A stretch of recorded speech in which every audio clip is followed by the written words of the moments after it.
Good morning, students. I hope you all are very good and fine. Uh, Sorry for the late. So basically, today we'll discuss the chapter number 3 of Moments. That is Iswaran, the storyteller.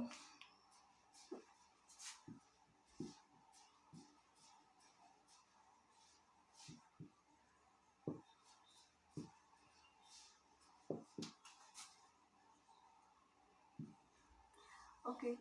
Now Iswaran, the storyteller, uh, chapter. We have discussed the first part of this, so it is the part second. So basically, there were some characters in this chapter. The first one is Ganesh. Second one is Mahendra. Third one is Iswaran.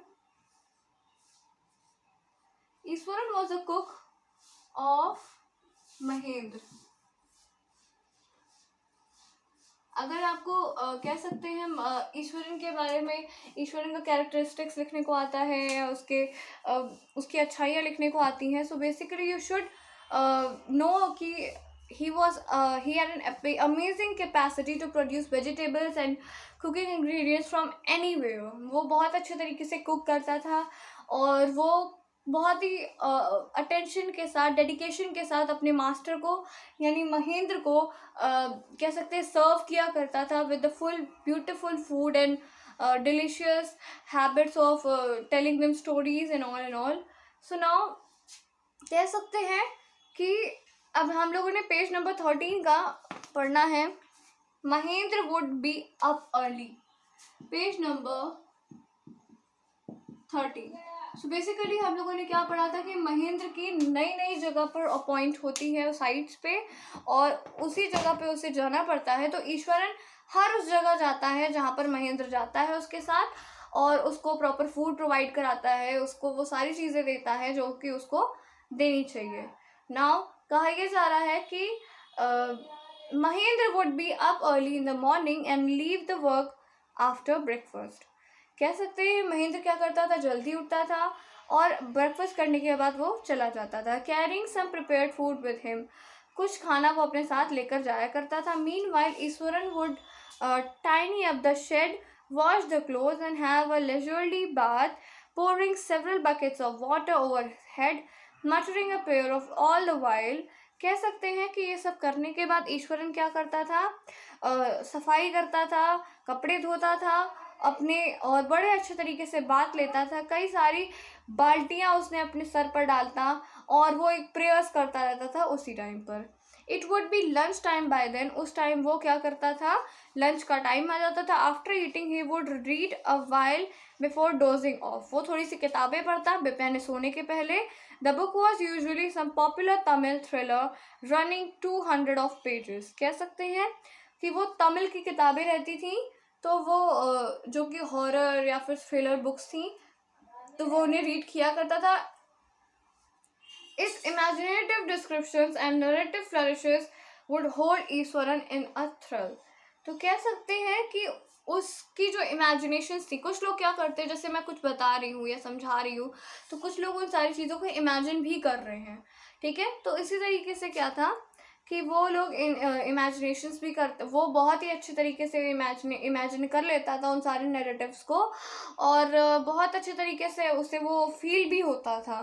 So now basically क्या हमने समझा कि ईश्वरन अपने जो उसका daily routine था उसमें उसका एक सबसे अच्छा टाइमिंग था, that is he read about the book of thrillers and these kind of situations when he thought कि हाँ ये जो स्टोरीज हैं ये मुझे थ्रिल कर रही हैं, ये मुझे समझा रही हैं, डरा रही हैं.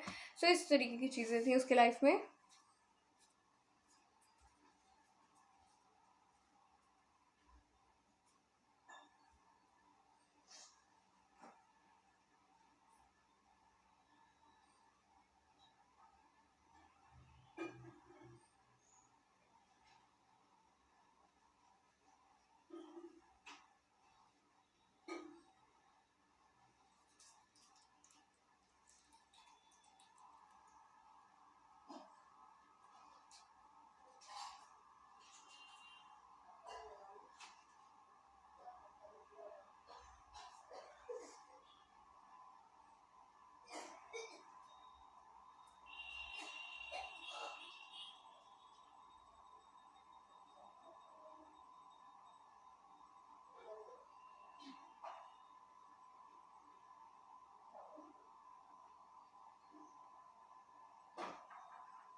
सो बेसिकली हम लोगों ने क्या पढ़ा इसमें कि जो ईश्वरन था उसे स्टोरीज पढ़ना, थ्रिलिंग स्टोरीज पढ़ना, ये सब बहुत अच्छा लगता था।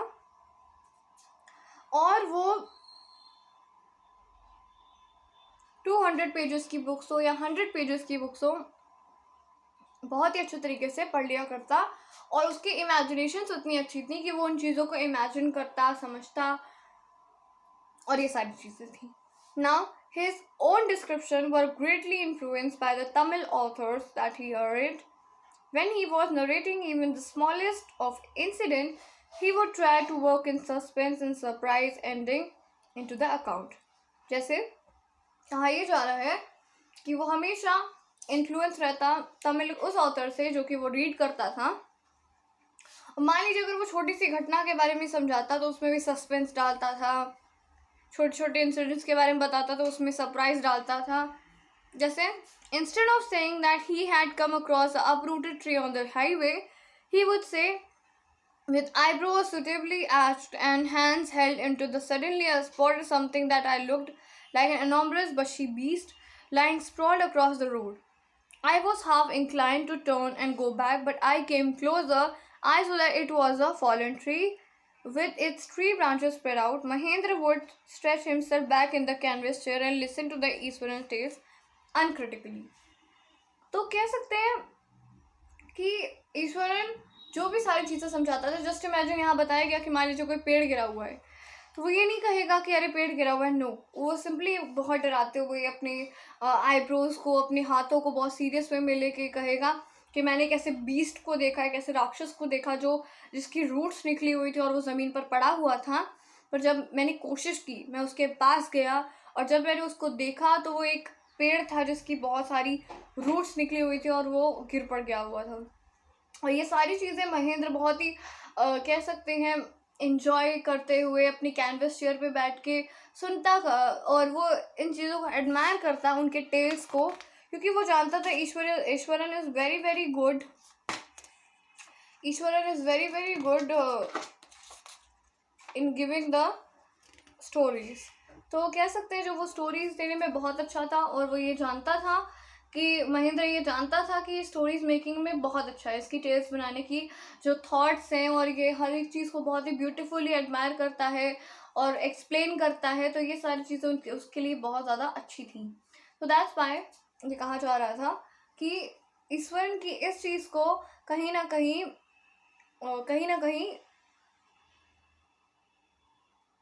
एडमायर करता था Mahendra, because Iswaran is a very dedicated person to the Mahendra. He cook, he clean, he do everything what Mahendra should have. तो बेसिकली इस वजह से भी महेंद्र के लिए एक अच्छा कह सकते हैं कंपेटिटर क्या एक अच्छा कंपनी थी Eswaran. So now we will discuss the next segment to the next video. Thank you class.